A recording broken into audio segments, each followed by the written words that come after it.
Well, I'm going to cut into my time by setting up my machine. So maybe I'll talk a little bit about myself. In the meantime, I'm Matthew Battles.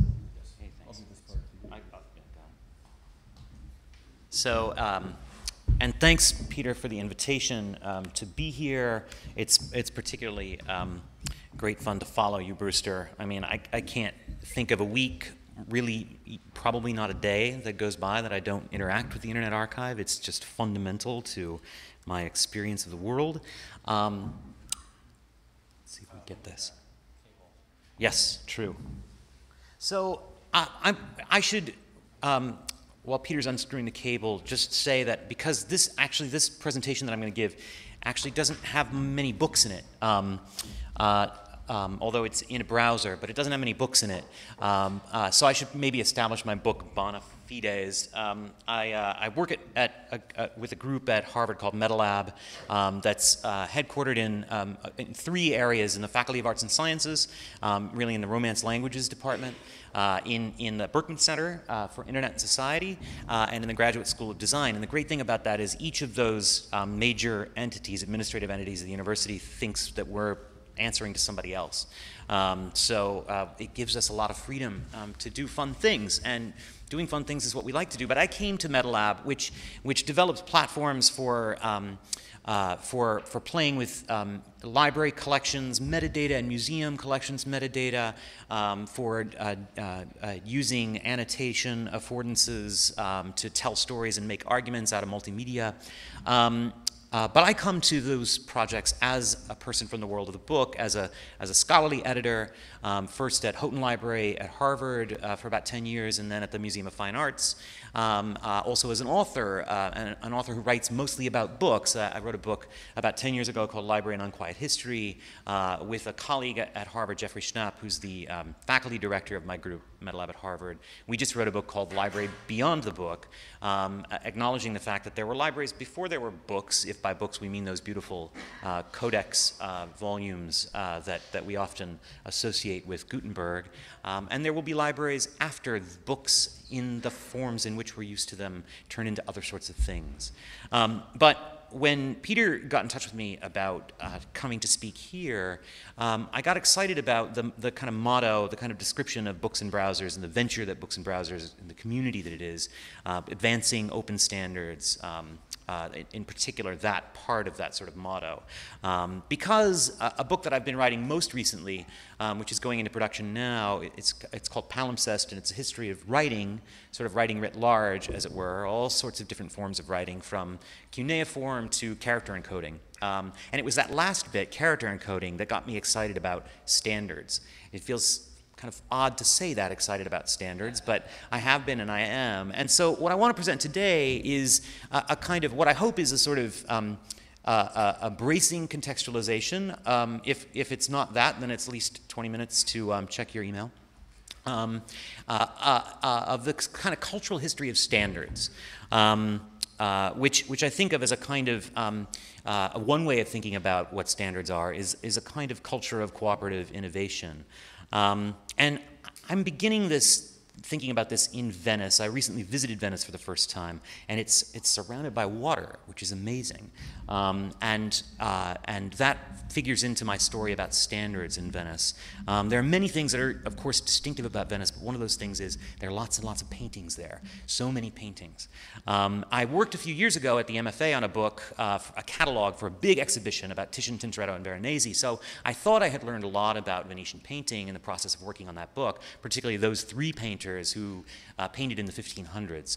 But actually going to Venice, I discovered that painting was in like 15th, 16th century Venice. It was like a kind of solid state, very slow motion multimedia web. I mean, they just painted and painted and painted. This is a painting by Titian, Supper at Emmaus, and it's just one of many paintings I'm going to show you really quickly to give a flavor of how you go through Venice and there's just painting after painting after painting. Every room, every building is full of these paintings. It begins to feel a little bit insane.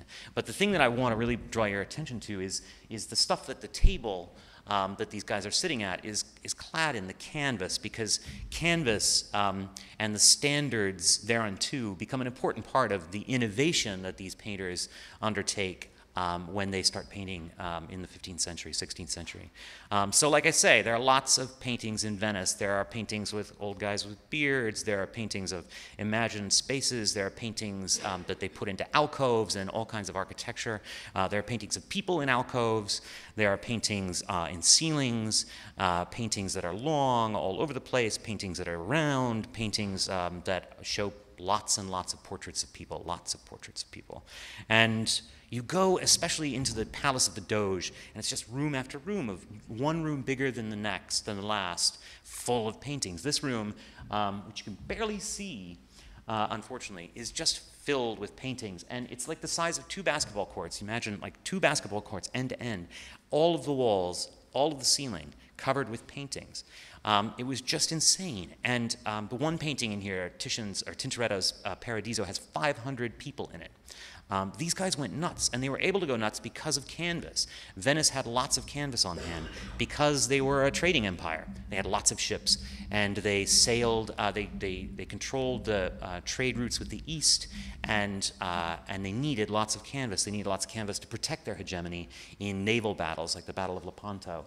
And so the canvas, I get ahead of myself, the canvas that these painters used was not just a commodity that was sort of spit out by individual weavers. It was a commercial product that was regulated by the guilds, the textile guilds of Venice.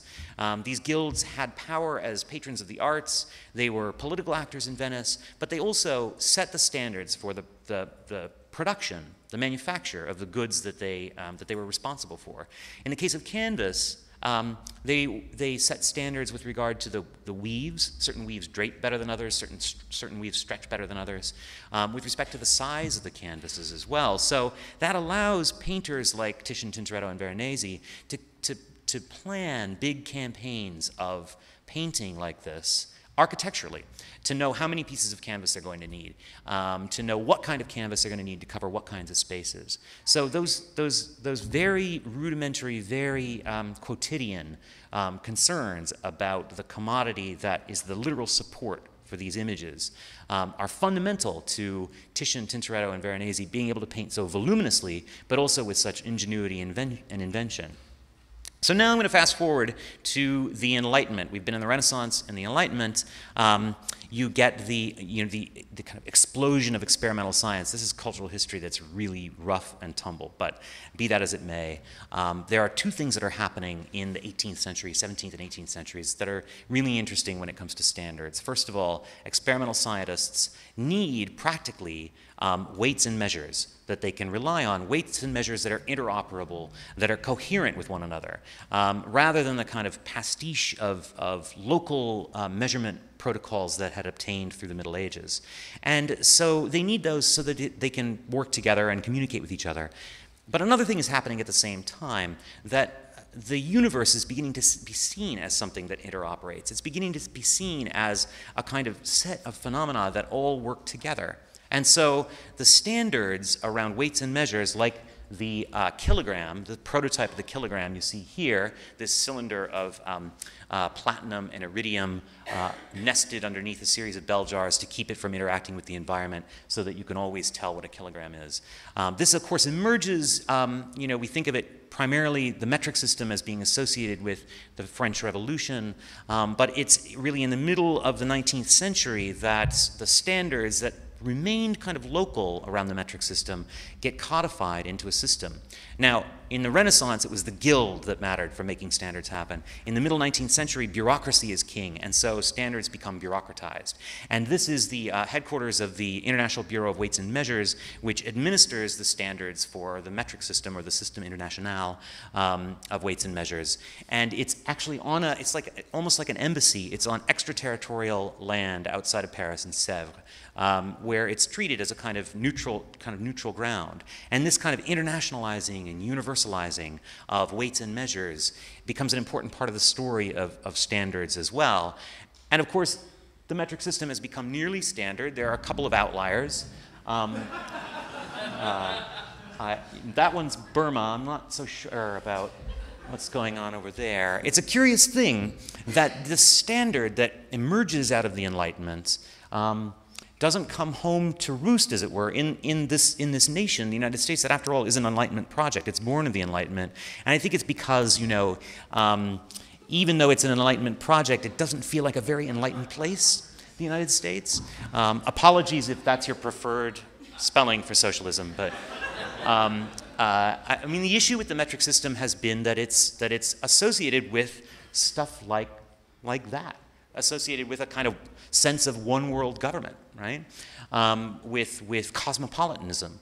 These seem like features, but from a certain political perspective, they can be counted as bugs. And that's another important thing about standards, is that they are culture, and we'll get back to that in a minute.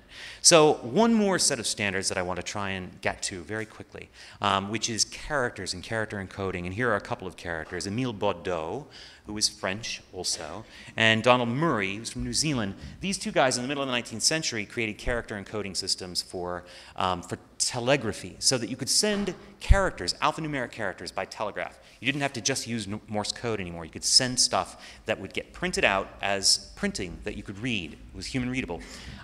These were, you know, inventors, and they created systems, technical systems, inventions for making this happen. But it wasn't until, you cannot see that, but that's the International Telegraphic Alphabet #2, and it's a character encoding system that another standards body took Baudeau's code and Murray's code, mashed them up, and created a standard so that telegraphers all over the world, engineers building systems for telegraphy, could build systems that would interoperate with each other.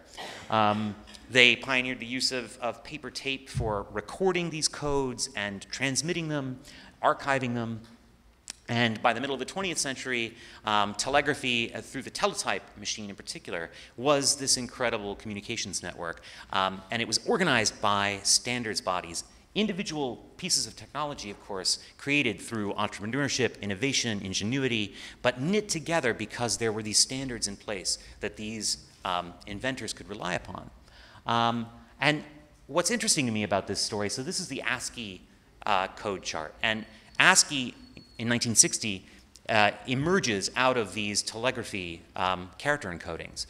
So the link to the computational use of alphanumeric character sets to telegraphy is a direct one, and it's through the standards bodies that this happens. Before this happens in 1960, this is the Mark I computer, the IBM Mark I computer. These guys don't have a keyboard to talk to this computer. They're patching, you know, with patch cords. You had to enter numerals with these switches and dials. Pretty soon, once the character encoding was in place, you could use a teletype machine as a terminal to talk to a computer. You could basically send a telegraph to a computer and ask it to send you a telegraph back. And of course, when the first video display terminals were set up, they were often called glass teletypes. And it was that standards-based telegraphy character encoding that served directly as the basis for our ability to put books into browsers today. You can't see the ASCII art that I have here. There it is. And of course, the other thing that's interesting about these standards is the ways in which they eventuate in new and fascinating forms of cultural expression that aren't anticipated by the standards makers. You know, in a way, ASCII art is like maybe the Renaissance painting of Venice for us today. Maybe not. But we've got all of these standards, and they are, you know, in aggregate, they're messy. Some of them come from craft practice and technical practice. Some of them come from standards bodies. Some of them come from open networks. Some of them come from governments. My favorite right now is the UTS, which is the thread standard that mandates that all threads on screws and bolts be 60 degrees, 30 degrees on center. I mean, we're surrounded by these standards. These standards pattern and dialogue with our world all the time. And of course, the GIF or the GIF, which proves that you can have a standard even if you don't have a standard pronunciation.